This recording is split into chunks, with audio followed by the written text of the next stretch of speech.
Hola a todos y todas, bienvenidos nuevamente al Rincón de Atso, lugar de podcast y videopodcasting realizado por el Grupo Sociedad y Estado Ángela María Fernández, que participa en el Centro de Estudios Históricos y el Instituto de Ciencias Sociales y Humanas de Doble Dependencia, con el CONICET y la Universidad Nacional de Mar del Plata. En la dirección, Francisco Colonna, productor ejecutivo, Max Van Haubert, diseño gráfico, Florencia Benítez, musicalización, Juliana Quiñones, y en la locución, Roque Colonna. Los distintos capítulos del Rincón de Atso los encontrarás en el canal de YouTube de Aportes de la Historia y en iVoox.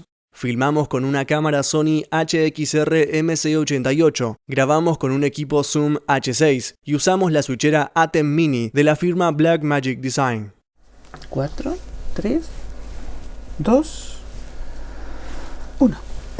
Hola a todos y todas, bienvenidos a un nuevo capítulo del Rincón de Atso, video podcasting producido por el Grupo Sociedad y Estado, dependiente del Departamento de Historia, asociado al CEIS y al INUS. Sumo también al Colegio Dr. Arturo Humberto Ilia. Primera entrega, Diana, del segundo cuatrimestre del 2024. Este es el episodio 87. Y si sumamos los 5 pilotos nos dan 93 entregas. Ya puedo dedicarme a la historia económica o demográfica o hacer historia cuantitativa. Les adelanto que si no les interesa la línea editorial, la saltan hasta la cortina negra. No hay ningún problema, no me voy a ofender. En la dirección, Francisco Colonna, producción general Max Van Haubert, gráfica Florencia Benítez. Me encuentro hoy con Diana Duarte, directora del Grupo Sociedad y Estado y administradora de la web Aportes de la Historia. Y yo, como indica el Zócalo, en mi humilde condición de partener. Porque ya sabemos a quién quieren escuchar ustedes. A mí no precisamente. Me tomo, Diana, un momento para explicar por qué nombro a los estimados más allá de la cortina que nuestro locutor hace. Como no tenemos créditos en este video podcasting, lo hacemos para poder ingresarlo a nuestro EBAC, que es la norma de evaluación que nosotros tenemos. Hoy Diana va a referirse al artículo Conflicto Social y oferta de cereales en la Francia del siglo XVIII, escrito por Owen Ufton, en la compilación La Historia del Hombre, dirigida por Robert Rothenberg y Theodore Rapp, publicada bajo el sello editorial de siglo XXI. Me gustaría decir que esto es parte, Diana, de una estrategia. Los que nos siguen saben que hicimos un micro contenido digital de 7 minutos que se publicó en nuestro canal de YouTube bajo el nombre de La Historia del Hambre, la Revolución Francesa, cuyo guión se basó en algunas cuestiones planteadas por el articulista que va a desarrollar y ampliar Diana. Si te interesa, en www.aporte de la historia encontrarás bajo la aplicación Genially citas de autor para ampliar el tema, modificarlo o contrastarlo a partir de otras líneas historiográficas. Nosotros, Diana, hicimos varios abordajes sobre la cuestión del hambre, especialmente desde la escasez y la abundancia. Adelanto que son 4 microcontenidos digitales de la serie Historias Mínimas. Cada uno de ellos tendrá, Diana, su correspondiente video podcasting. Este video podcasting está pensado para colegas graduados y alumnos de diversas carreras de las ciencias sociales. No tiene un tratamiento de divulgación. Otros públicos también son bienvenidos.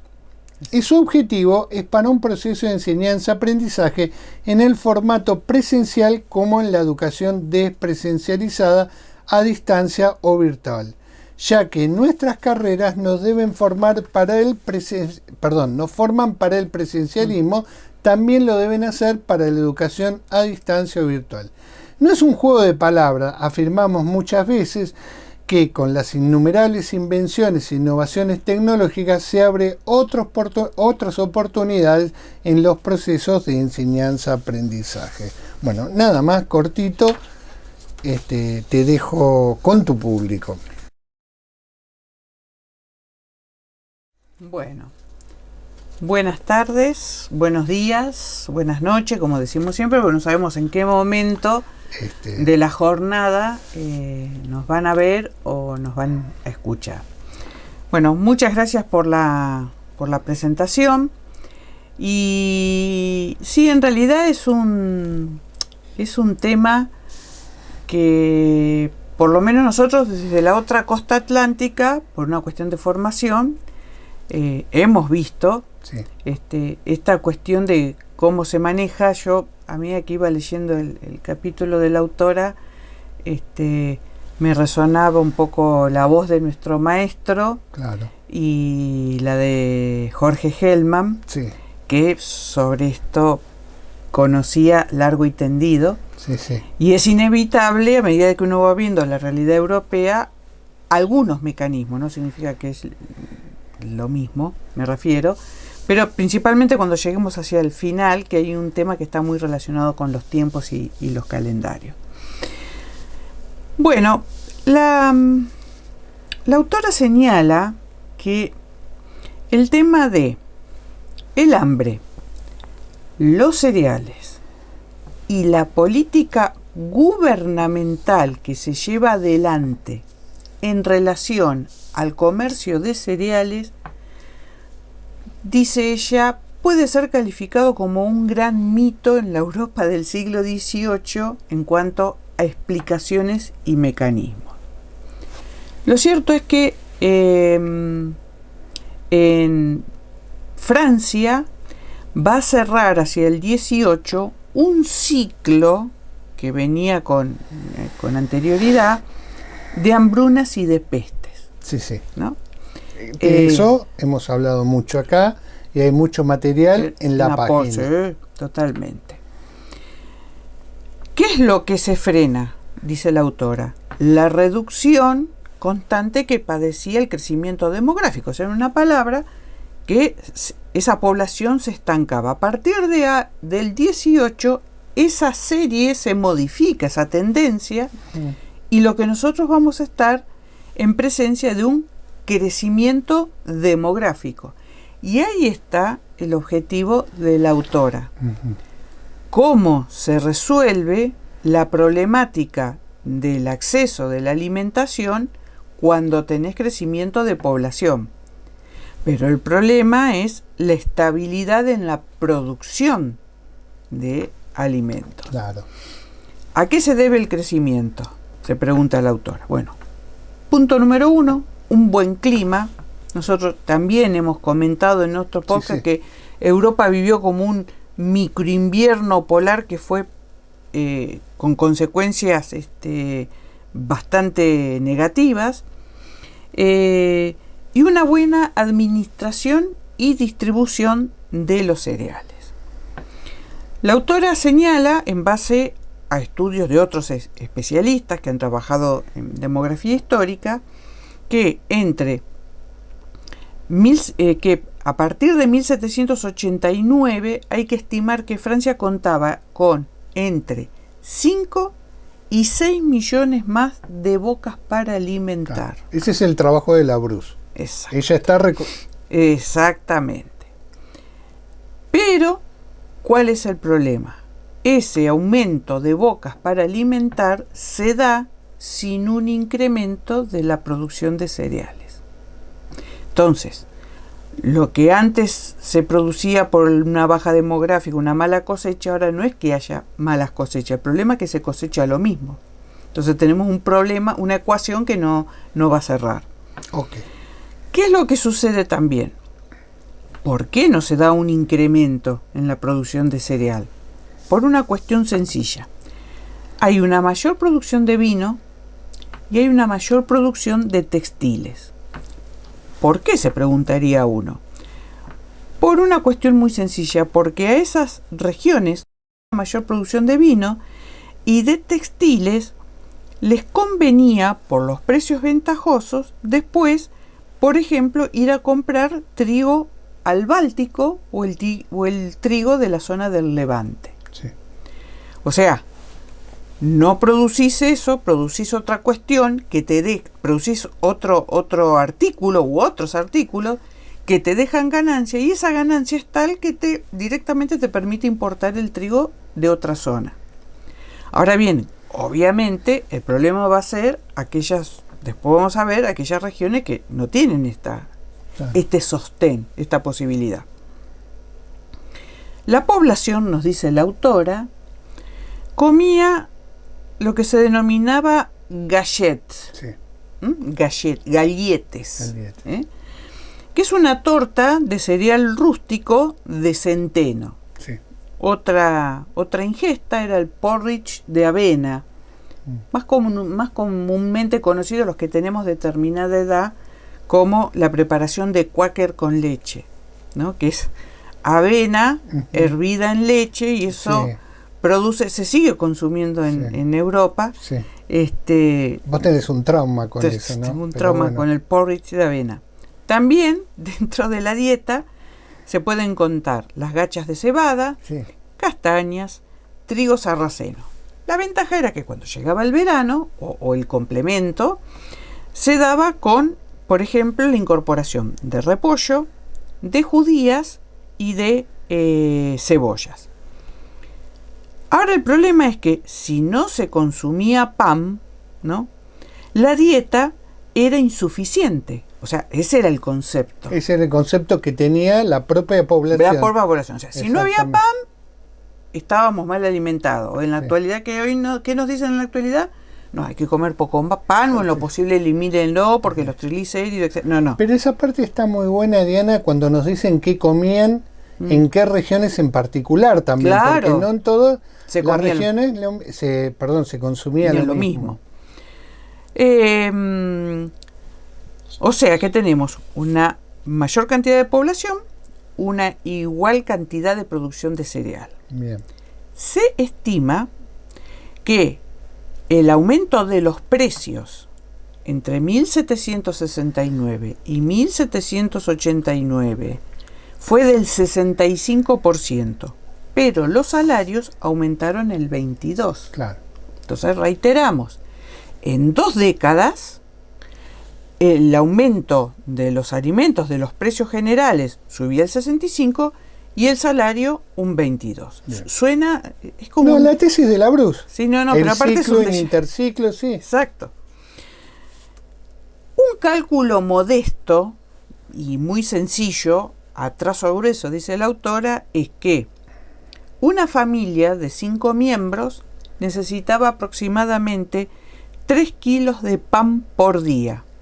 Eso representaba, en términos monetarios del consumo familiar, entre el 60 y el 80% del presupuesto que tenía la familia. Los pobres no comían trigo, sino que se alimentaban de cereales vastos y baratos. Generalmente son los de trigo más, los de grano más grueso, más rústico, ¿no? Cebada, centeno, ¿no? Sí, y con una molienda hasta por ahí. Leroy-Ladurie establece que 1/3 de los hombres consumía aproximadamente 1.800 calorías diarias. Bien. Y hay veces menos. ¿Por qué? Por los bajos rendimientos en la cosecha. Esta baja en la alimentación, ¿no?, o una alimentación deficiente, se comenzó a notar. ¿Por qué? Porque el alza de los precios comenzó la competencia entre las aldeas y las ciudades al momento de poder distribuir, ¿no es cierto?, esa producción. Y acá va a venir una tensión que se va a mantener, ¿no?, entre ciudad y campo. No solamente por la competencia por el cereal, sino también por la forma en la tenencia de la tierra. Ok. Entonces, todo eso da como resultado un contexto de conflictos. que se van a ir acelerando a medida que nos acerquemos a ese momento paradigmático de la historia que es la Revolución Francesa, de la cual tenemos explicaciones múltiples y varias. Bien, esto es en función de lo inicial. No sé si con qué otro ítem querés continuar. No, yo tenía, no sé si te parece, que a mí me interesó, es como la Francia agrícola tenía diferencias regionales, Sí. si te parece. Sí, sí. Porque vos diste una introducción de lo que fue el peso de la historia cuantitativa para explicar esta cuestión que todavía sigue teniendo mucha presencia en el ámbito académico también, más menguada a partir de los trabajos de la autora y otros autores más. Bueno, a ver, Francia. Uno dice Francia y por una cuestión de síntesis, todo Francia. Todo Francia y lo explica generalmente. Sí, sí. El Atlántico y el Mediterráneo es lo mismo. Claro, ¿no es cierto? Cuando sabemos que hay varios Mediterráneos. El Pirineos es lo mismo. Hay varios Atlánticos y hay distintas Francias. Sí, sí. En general, podemos decir que hay 3 zonas. Recomiendo el mapa que está en el microcontenido digital. Microcontenido digital, que está muy bueno porque está. Le agradecemos a Max Vanovar Duarte el dibujo, la paciencia y la secuencia, que hizo. Tenemos 3 zonas. La primera es la que va desde el Canal de la Mancha, si nos ubicamos al norte, hasta el río Loira. Sí. Esa zona es la zona que se denomina como de la Grande Culture o de la agricultura grande, ¿no? Y se lo consideraba el granero de Francia. Aprovisionaba de cereales a las grandes ciudades del norte y a la capital, a París, que no era una cuestión menor de aprovisionamiento. También se daban los productos lácteos, se daba la producción de otros cereales y de vinos. Desde una perspectiva social, ¿no? Estaba integrada por grandes casas nobles, por una burguesía de carácter emprendedor, ¿no? Y campesinos acomodados. Sí. Podemos decir que en general, con las diferencias que hay entre cada uno de los que acabamos de mencionar, buscaban, cada uno dentro de sus posibilidades, acaparar tierras y tratar de vincularse al mercado de abasto a las ciudades. Ahí estaba su objetivo. ¿Puedo hacer un comentario? Sí. Les recomendaría también si pueden ir al último microcontenido digital sobre los laboriers, ¿sí? Ahí van a tener una explicación sobre los campesinos y el vocabulario social francés que hizo Goubert, que es excelente, que se complementa a lo que está diciendo Diana. Entonces, estos 3 grupos, las grandes casas nobles, la burguesía emprendedora y los campesinos acomodados, tienen una gran diferencia con el otro extremo social, que es la multitud de jornaleros que están poblando estas regiones rurales. Sí. Son las principales víctimas del precio del pan. Sí. Ellos también como los sectores urbanos, los sectores agrícolas rurales, menos acomodados, padecen de esta cuestión. Y veían, por supuesto, cómo el cereal marchaba sin ningún tipo de impedimento hacia las ciudades. Por ejemplo, en Borgoña existieron motines en los caminos para evitar que el trigo saliera de la zona. Claro, sí. Y esto del temor del motín, del asalto, del bloqueo, es permanente y se va acelerando. Después tenemos una segunda zona, que sería el macizo central de Francia, el Delfinado y las regiones alpinas y de los Pirineos. Es la Francia montañosa, ¿no? Y es la Francia de la petite culture, o sea, de la agricultura pequeña, ¿no? Y son pequeñas explotaciones agrícolas y no es una gráfica diminutiva, son pequeñas. El 80% está constituido por micropropietarios, o como dice la autora, micropropriétaires. Sí. Luego tenemos directamente campesinos sin tierra. O sea, seguimos cayendo en la cuestión. Del 60 al 90% de las propiedades de la zona eran demasiado pequeñas para poder mantener a una familia. Sí.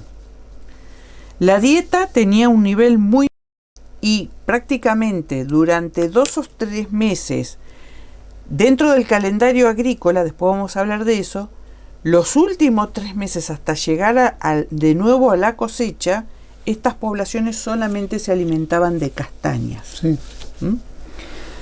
No habla de hambruna la autora. La autora está diciendo que hay deficiencia en la alimentación, hay subalimentación.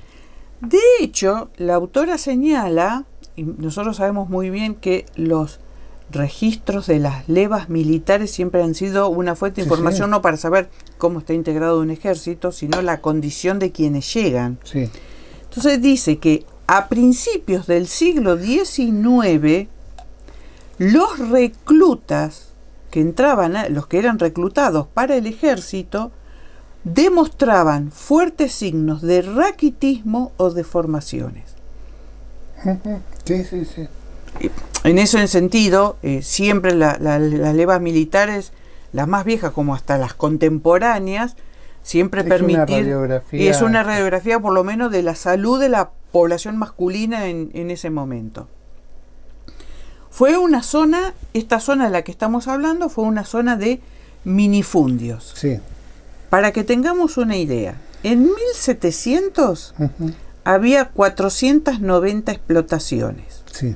En 1792, ya se está terminando el siglo, 870.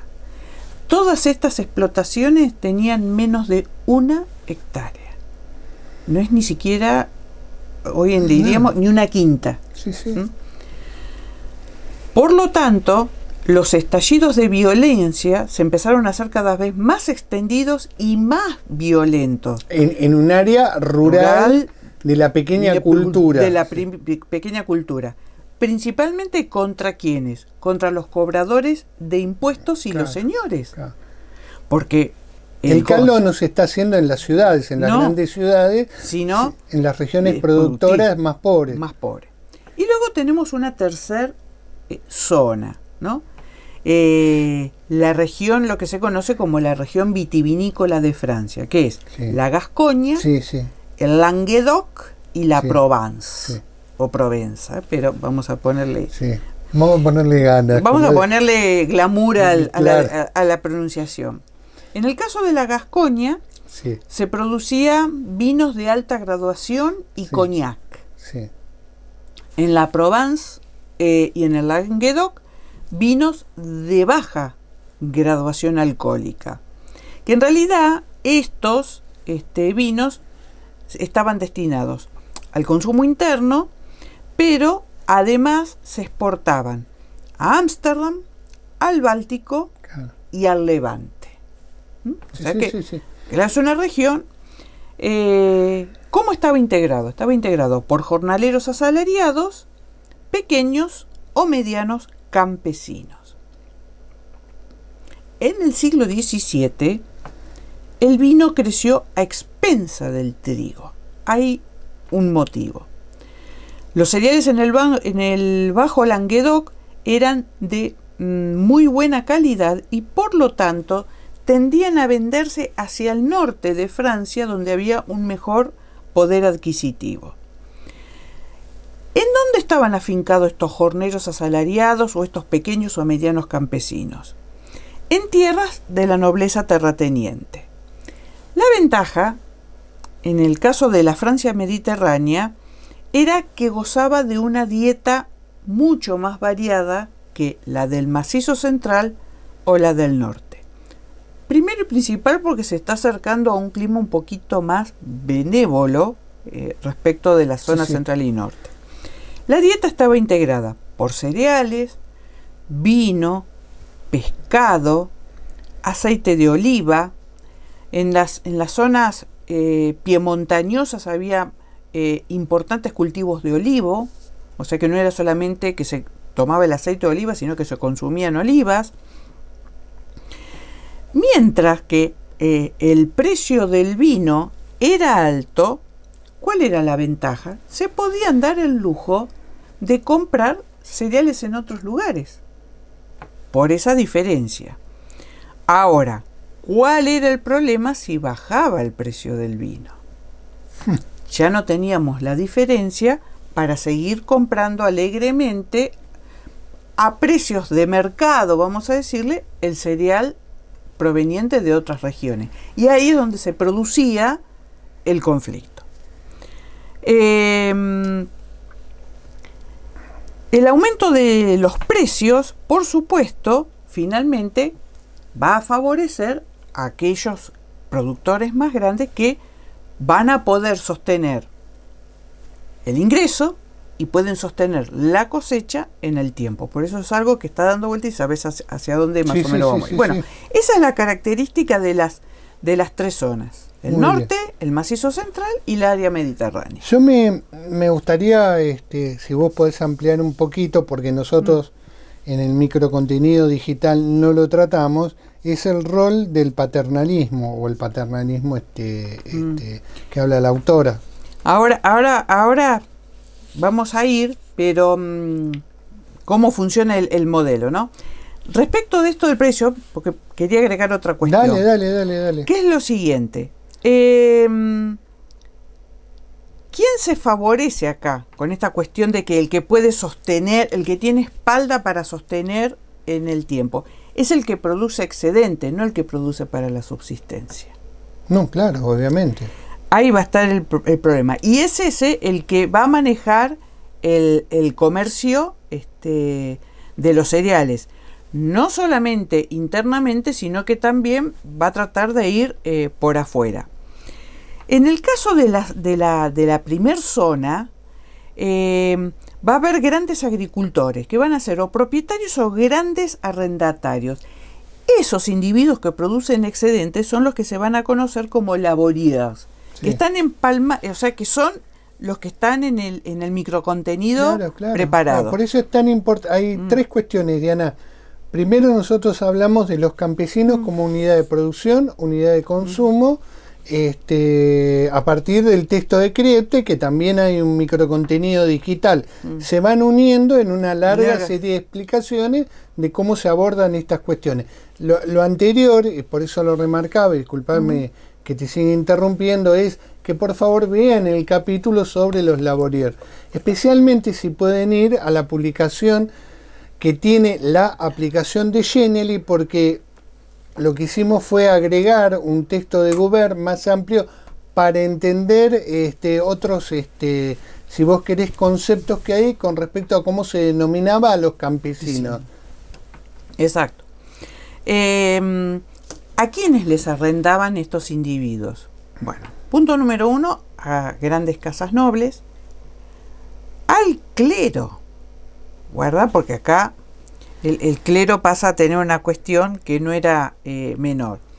Por supuesto eran los grandes, la gran nobleza y el clero eran los propietarios de las grandes extensiones de esta zona. Los otros beneficiados en épocas buenas eran los cobradores de impuestos. No es un tema menor. ¿Por qué? No. Porque el impuesto se cobraba en cereal. No se cobraba de manera metálica, vamos a decirle. Con lo cual, tengamos en cuenta que el alto clero era el 1% en la representación económica de la población de Francia. Esta recaudación, por lo general el clero se la dejaba en manos a la burguesía de su extrema confianza.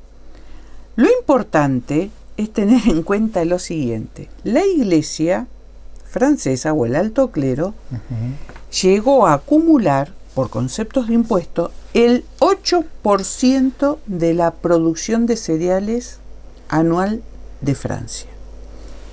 Fuera buena o fuera mala, el 8%, o sea, imaginémonos que luego, dependiendo las órdenes, tenían en su poder, el 8% de una cosecha no es un tema menor a la hora de regular después el mercado. Los graneros más grandes de Francia en el siglo XVIII pertenecieron a las casas religiosas, especialmente los que estaban en el Valle del Sena, en Borgoña y en el Valle del Loira. ¿Para qué se utilizaban esos graneros? Solo sí o sí para abastecer a París y a las ciudades circundantes grandes. Para otro lugar no se derivaba. En el caso de la petite culture, de la pequeña cultura, de la agricultura, el 25% de lo que se producía localmente pasaba a manos del gran señor. Ahí ya no hay tanta presencia de clero, ya hay terrateniente. Y estos cereales, aún como excedente, no brindaban la misma riqueza que generaba el cereal del norte.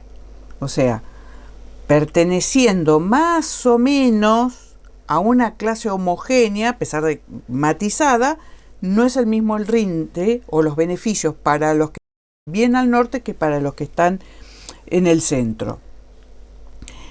El grueso del cereal, ¿no es cierto?, muchas veces solía ser entregado como préstamo. ¿Qué significaba? Aquella familia que no lograba cubrir su dieta pedía un préstamo. El metálico no. El señor te prestaba en cereal para que sigas comiendo, pero sobre eso que te entregaba te aplicaba un interés en cereal. O sea que a la próxima cosecha, o sea, imaginemos, imaginemos el carrusel de meses que se empieza a generar, o sea que ya no tenés solamente que prever cómo vas a cruzar todo el año alimenticio, sino que tenés que pagar esa deuda en cereal más los intereses. Esto sucedía principalmente cuando esos micropropietarios, que señalamos que eran entre el 60 y el 90, se les agotaba la reserva. Por lo tanto, siempre este grupo se encontró en un permanente debate, en una permanente lucha para poder subsistir, para poder alimentarse. Por eso, para poder subsistir, debían migrar estacionalmente a otros lugares para trabajar de otra cosa. O sea, una parte de la familia se quedaba cuidando esa pequeña propiedad y salir, principalmente los varones, por ende la que quedaba era la mujer, salían a trabajar como leñadores, como deshollinadores, para tratar de obtener algún diferencial porque la deuda esperaba unos meses más tarde. En las grandes ciudades como París, Rouen, Burdeos, Marsella, Lyon, Toulouse, el comercio de granos estaba a manos de los negociantes profesionales, o sea, corredores profesionales, ¿no? Que estaban, ¿no es cierto?, registrados por las autoridades municipales y así evitar el mercado negro.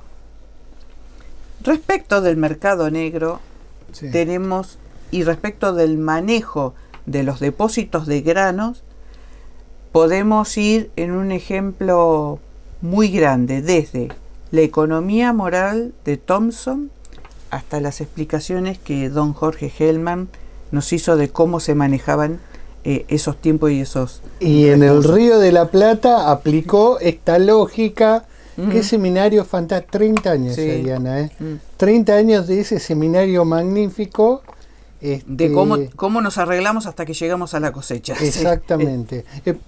Te interrumpo una cuestión. Yo voy a dejar los links de las cuestiones que fui nombrando, pero también voy a dejar una serie de documentos producidos por las autoridades del Virreinato del Río de la Plata, especialmente de la ciudad de Buenos Aires, con respecto al abasto de trigo de la ciudad de Buenos Aires. Ustedes van a ver la preocupación sistemática que tienen en saber dónde está ese trigo, porque saben de la abundancia. Está en la sección de fuentes. Está en la sección de fuentes, pero yo voy a dejar el link, que es muy lindo para trabajar en clase. Yo lo he hecho especialmente en un periodo de 5 años, porque la fuente que tomamos son más de 100 y pico de documentos, especialmente el de Liniers, que es fantástico, diciendo, bueno, esto está en algún lado, alguien lo tiene, tiene que aparecer. Sí. Bueno, acá evidentemente es un calco de la situación. Sí.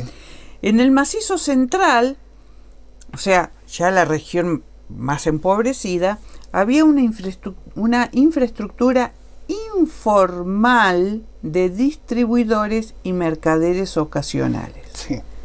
Su presencia tenía, por lo general, ellos aparecían en las épocas de escasez y alza de precios, y de esa manera obtenían grandes beneficios. Por eso se los tenía controlados. Ahora sí, volviendo a tu pregunta acerca del modelo paternalista en cuanto de cómo se armonizaba el recurso, o sea, en este caso el cereal, el acceso, el precio y la población, y evitar la contienda, el conflicto.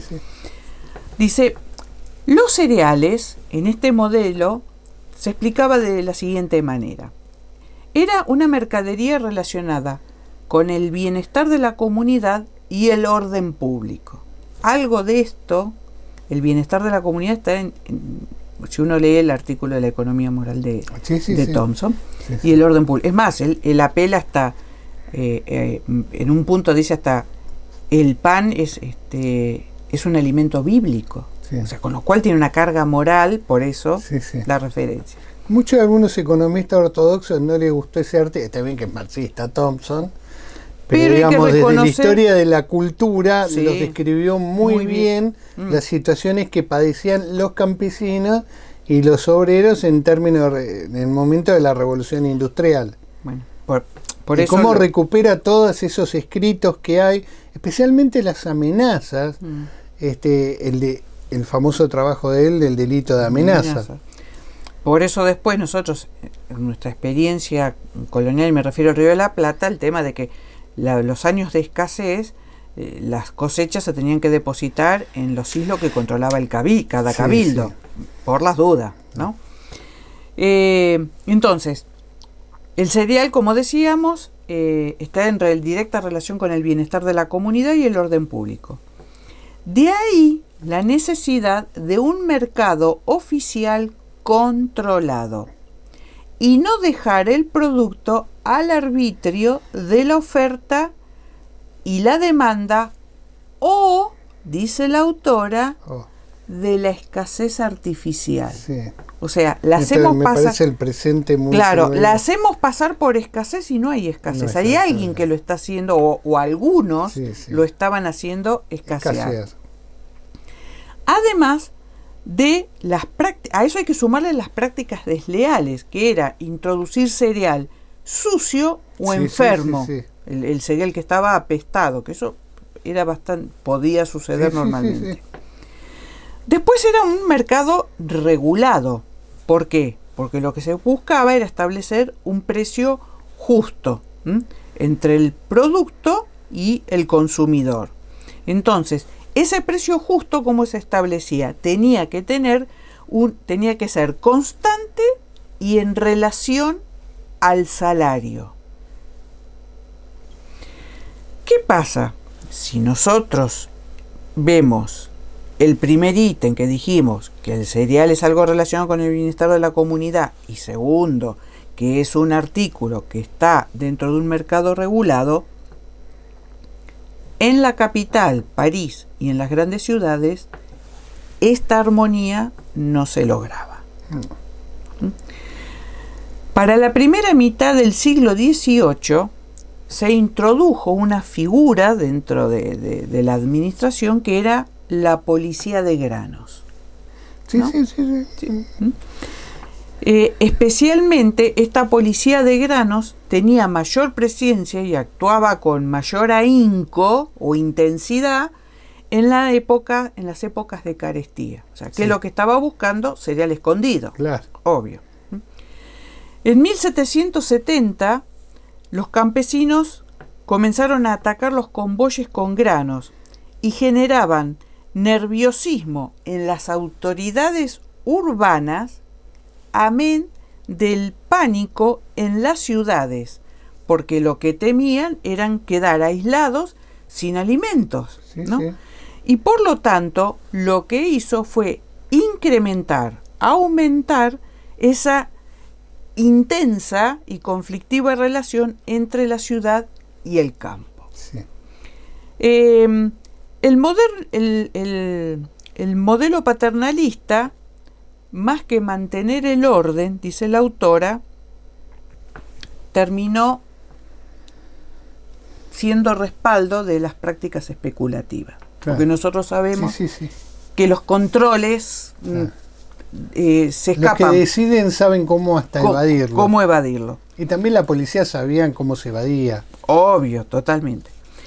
Entre 1774 y 1776, el gobierno decide abandonar ese modelo paternalista y habilita, y acabamos, el laissez-faire, o sea, libertad, liberalismo. Sí. Los precios de los cereales se incrementaron y, por supuesto, ¿cuál era la ventaja? Que también se incrementó la recaudación de impuestos. O sea, al Estado no le vino mal. Está bien, con una visión muy corta. Le vino bárbaro mientras que podía recaudar más impuestos. El problema era lo que se iba a ir agolpando después. Porque nosotros estamos hablando 1774, 1776. Sí, 15 años, 14 años. Ya estamos en las puertas de la revolución. 3 ciclos. Claro. Por lo tanto, entonces ahí vemos nosotros cómo de ese modelo que intentó controlarlo, armonizarlo, en última instancia, por momento funcionó, pero terminó siendo una especie de cortina que tapó transacciones especulativas, acaparamiento especulativo. Claro. No sé si te queda alguna otra cuestión. No, porque vos hablaste del otro punto que a mí me interesaba, que era cómo se administraban las existencias de cereales, pero está bien. Ahí. Yo te voy a ser franco, quiero un poquito de historia. A mí me invitaron en la cátedra de introducción a la práctica histórica, Elisa Pastoriza, hace muchísimos años, ya demasiados años, y ella tuvo el acierto de incorporar este artículo de Labrune, que a mí me sirvió muchísimo en el aula del secundario, especialmente con la lectura de Kriepte, por esta situación del calendario de producción agrícola y en qué momento se producían las hambrunas, ¿no? Porque también hay que recordar que de lo que producían, que servía para autoconsumo, también había que alimentar al ganado, pero además tenías que guardar granos para el próximo cultivo. Te digo, para mí era como casi un juego, digamos que lo hice durante muchos años. Bueno, respecto de ese tema, respecto de la consulta, ¿cómo transitar ese momento? O sea, estaba el que tenía la necesidad de vender rápido para tapar las deudas. Claro. Y estaba el que podía retener, aguantar espalda y vender en el momento en que el cereal iba escaseando y su precio aumentaba. Eso fue lo que dijo Hellman para el Río de la Plata, que a mí tanto me llamó la atención. Hizo después la comparación con ese momento. Este artículo no estaba, pues estamos hablando de 30 años. Y él se refirió a esta cuestión muy claramente, pero especialmente, obviamente, porque era su especialidad, el Río de la Plata. Claro. Entonces decía que para Pascuas, pensemos nosotros en el hemisferio norte, está terminando el invierno, comienza el otoño y se produce las cosechas. Entonces, a partir de ahí se comienza, dependiendo de eso, se empieza a sacar la cuenta, la proyección de cuánto se va a necesitar, o sea, cuánto va a quedar reservado para consumo y lo que hay que separar de grano para siembra, porque todo, no sé, si te comes todo, no tenés recursos para iniciar el próximo ciclo. qué cantidad quedaba para poder surcar, ¿no es cierto?, el otoño y el invierno, y luego esperar finalmente la nueva cosecha. El problema era que acá, más allá de las extensiones, hay una cuestión que el hombre no pudo manejar, que son las lluvias, las sequías y las plagas, que cuando eso sucedía, lo único que generaba era aumentar aún más el miedo en los campesinos y se incrementaba aún más el nerviosismo en las ciudades. Porque las noticias llegaban y se sabía que había sucedido una cuestión o la otra, y por lo tanto ya se avecinaba que no iba a haber cosecha, y si iba a haber iba a ser no, que era una discusión malo. cotidiana en los mercados, de información entre la gente que consumía el producto, cómo viene la cosecha, cómo son los precios. El hecho es que en el siglo XVIII van a aparecer lo que se conoció como los motines del pan, ¿no?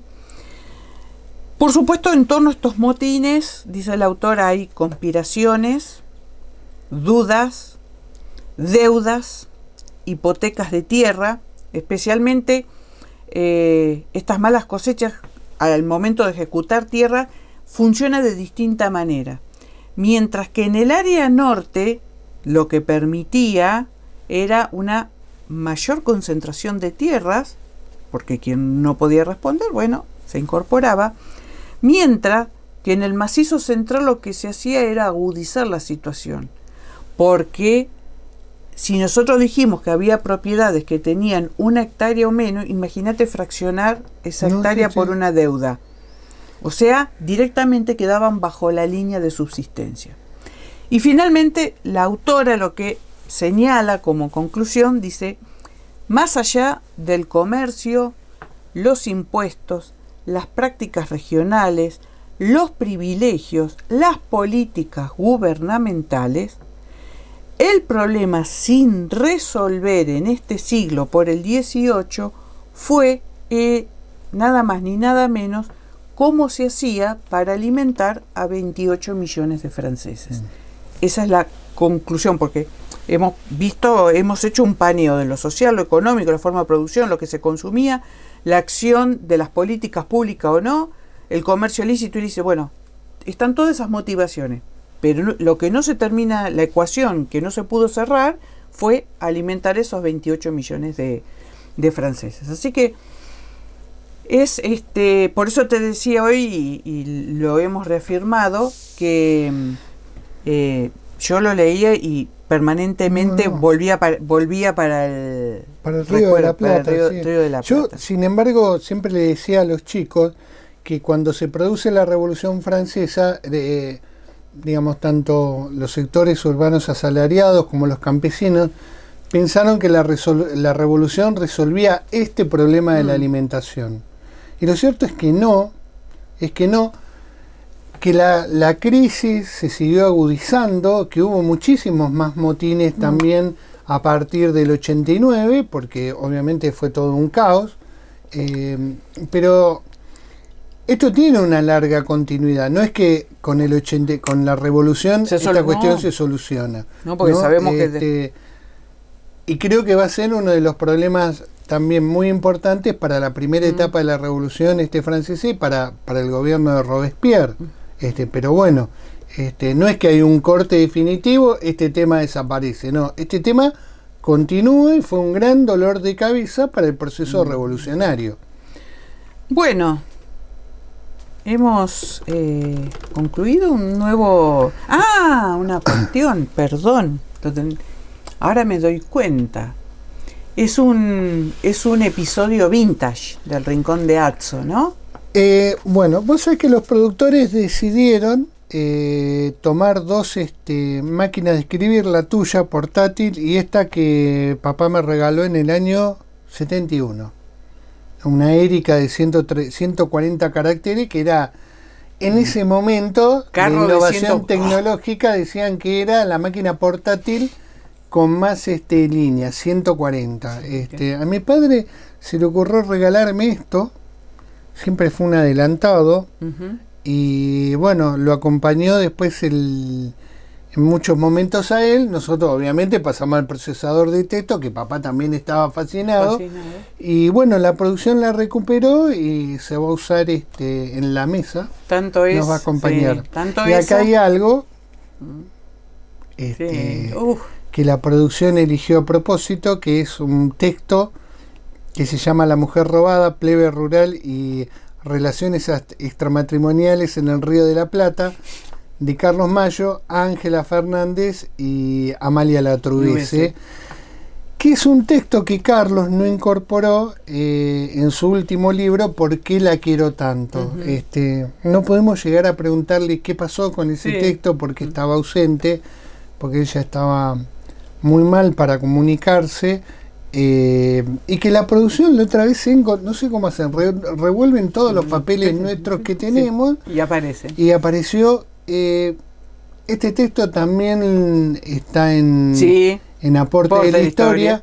Quisimos ponerlo en línea porque me parece que es cuando hay que dar una explicación de la sociedad rioplatense tardocolonial. Muy interesante. Sí, y muy chispeante. Muy chispeante como era reunido Carlos Mayo y Ángela. Amalia Latruese nosotros no la conocimos, pero era muy chispeante cuando leían esa documentación sobre la mujer robada. ¿no? Increíble. Así y una cuestión, bueno, como siempre hacemos, acá está el libro a partir del cual uno de los capítulos es el de Hafton. Bueno, entonces yo les voy a dejar los links para que puedan ver los guiones, si quieren ver los videos, e ir a la aplicación de Genially, donde pusimos fuentes para ampliarlo. Ustedes eligen, seleccionan, recortan, usan, que para eso Aporte de la Historia es una publicación del Grupo Sociedad de Estado, que es abierta y gratuita, y como siempre decimos, nosotros competimos con las editoriales. Bien, bueno. Diana Duarte. A todos y a todas, muchas gracias por acompañarnos. Si les gustó, nos dan el like. Si no están, se suscriben al canal de YouTube. Y como siempre decimos, muchas gracias por esta compañía, por seguirnos. Y hasta un nuevo encuentro, hasta una nueva entrega, un nuevo capítulo. No, el próximo capítulo es sobre los Laborier. Los Laborier. Así van a tener la secuencia, el microcontenido digital, la aplicación Genially y tu clase del Rincón de Atzo. Bueno, próxima, estimadísimo colega. Por invitarme. Hasta pronto, gente. Un beso. Un beso.